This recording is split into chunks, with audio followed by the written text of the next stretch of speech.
दोस्तों आज की वीडियो में हम ये बात करेंगे, अगर किसी के फैमिली मेम्बर को या रिलेटिव को या फ्रेंड्स को मिर्गी का दौरा आ जाए, एपिलेप्टिक फिट्स हो जाए, सीजर आ जाए, तो उस टाइम हमें क्या क्या प्रिकॉशन लेनी चाहिए।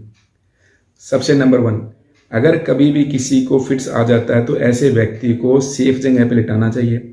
लिटाते समय ध्यान रखना चाहिए कि उसको साइड के बल लिटाना है, जिससे कि उसको पूरी तरह से सांस आ सके। उसके नंबर 2, सेकंड, हमने ये पॉइंट ध्यान रखना है कि कभी भी ऐसे व्यक्ति के सामने ज़्यादा क्राउड इकट्ठी ना हो, जिससे उसको सांस लेने में प्रॉब्लम हो, जिससे उसको सफोकेशन हो, ऐसा ना करें। नंबर 3, ऐसे में हमने हमेशा ये इंश्योर करना है कि उसके सिर के नीचे सॉफ्ट कपड़ा हो, क्योंकि मिर्गी का जिस टाइम दौरा आता है कई पेशेंट को बहुत स्ट्रॉन्ग जर्क लगते हैं, तो उसको हेड इंजरी हो सकती है। उसके आसपास कोई भी हार्ड ऑब्जेक्ट या कोई भी शार्प ऑब्जेक्ट ना हो, टकराने से उसको चोट ना लग जाए, उसको कोई कट ना लगे, तो ये चीज़ सबसे इंपॉर्टेंट है। तो सेफ्टी के हिसाब से ये चीज़ आपने सबसे पहले इंश्योर करना है कि ऐसे व्यक्ति के आसपास कोई भी हार्ड या कोई भी शार्प चीज़ ना हो। नंबर 4, अगर ऐसे व्यक्ति ने कोई टाइट शर्ट पहनी हुई है या कोई टी शर्ट पहनी है तो उसको लूज करना जरूरी है, जिससे उसको सांस लेने में कोई प्रॉब्लम ना हो। नंबर 5, सबसे इंपॉर्टेंट ये भी पॉइंट है कि ऐसे पेशेंट जिस टाइम दौरा आ रहा होता है तो बहुत स्टिफ होते हैं, उनकी बॉडी बहुत जर्किंग मूवमेंट में होती है, तो कभी भी उसके हाथ पैरों को सीधा करने की कोशिश ना करना। नंबर 6, ऐसे पेशेंट के कई बार टीथ बहुत टाइट होते हैं, जाँ बहुत टाइट होते हैं, तो कभी भी उसको किसी भी चीज से उसके जबाड़े को या उसके दांतों को खोलने की कोशिश ना करें। ऐसा करके आप इंजरी करवा सकते हो। कभी भी उसके मुंह में उंगली या हाथ डालने की कोशिश ना करें। तो नंबर 7, आपने उस टाइम ध्यान रखना है कि दौरा किस टाइम स्टार्ट हुआ और कितने टाइम के लिए दौरा था, क्योंकि मैंने आपको पहली वीडियो में बताया था कि ऐसे व्यक्तियों मैक्सिमम जो दौरा होता है 30 सेकंड से 2 मिनट तक का दौरा होता है। अगर ये फिट्स बहुत लंबा चले तो ये मेडिकल इमरजेंसी में कन्वर्ट हो सकता है। अगर दौरा लंबा चलता है तो ऐसे में अपने पेशेंट को जल्दी से उठा के किसी हॉस्पिटल में एडमिट करवाना जरूरी है, सो दैट कि उसकी जान बच सके। मैक्सिमम केसेस में ये दौरे अपने आप सबसाइड हो जाते हैं और टेंशन लेने वाली बात नहीं होती है। बिल्कुल भी पैनिक नहीं होना आपको, बिल्कुल भी आपने घबराना नहीं है। आपने बस उस टाइम तक का वेट करना है कि जैसे दौरा ऑटोमेटिकली फिनिश हो जाए, और जैसे फिट सबसाइड होता है, ठीक होता है, उसको एक जगह लिटा दें। अगर सुस्त है तो उसको सोने दें, अगर वो ठीक है तो उसके बाद उसको डॉक्टर के पास ले जाएं और मेडिकल हेल्प लें।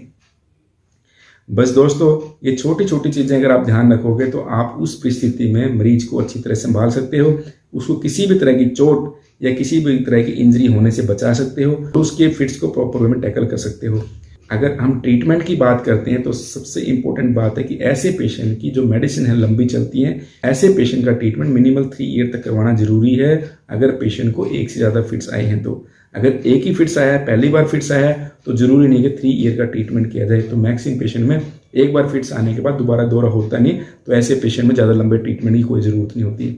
लेकिन अगर 2 बार या 2 से ज़्यादा बार फिट्स आया है तो मिनिमल 3 ईयर तक ट्रीटमेंट करवाना कंपलसरी है, सो दैट कि पेशेंट को दोबारा फिट्स ना आए।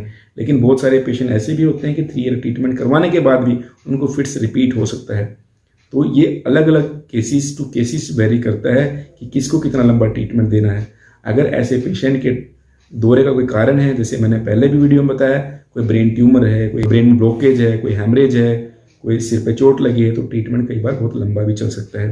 तो अपने डॉक्टर से प्रॉपर वे में सलाह लेते रहें, और मेडिसिन को बहुत रेगुलरली देना होता है इस बीमारी में। एक दिन की मेडिसिन अगर मिस होती है तो फिट्स दोबारा आ सकता है। तो कभी भी ट्रीटमेंट के टाइम पे कोई भी लापरवाही नहीं करनी, चाहे पेशेंट सो भी क्यों ना रहा हो, आपने उसको उठा के मेडिसिन देनी है। इस बात का सबसे इंपॉर्टेंट वे में ध्यान रखना है।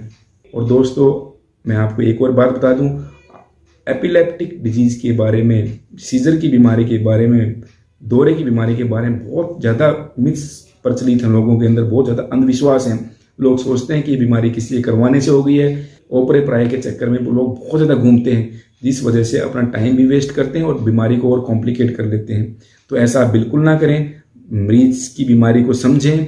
इस बीमारी का ट्रीटमेंट काफ़ी सही ढंग से किया जा सकता है अगर हम प्रॉपर वे में ट्रीटमेंट करवाएं तो प्रॉपर ट्रीटमेंट लें, जिससे मरीज को आप टाइम रहते ठीक करवा पाएँ, डिजीज को कॉम्प्लिकेट होने से बचा पाएँ।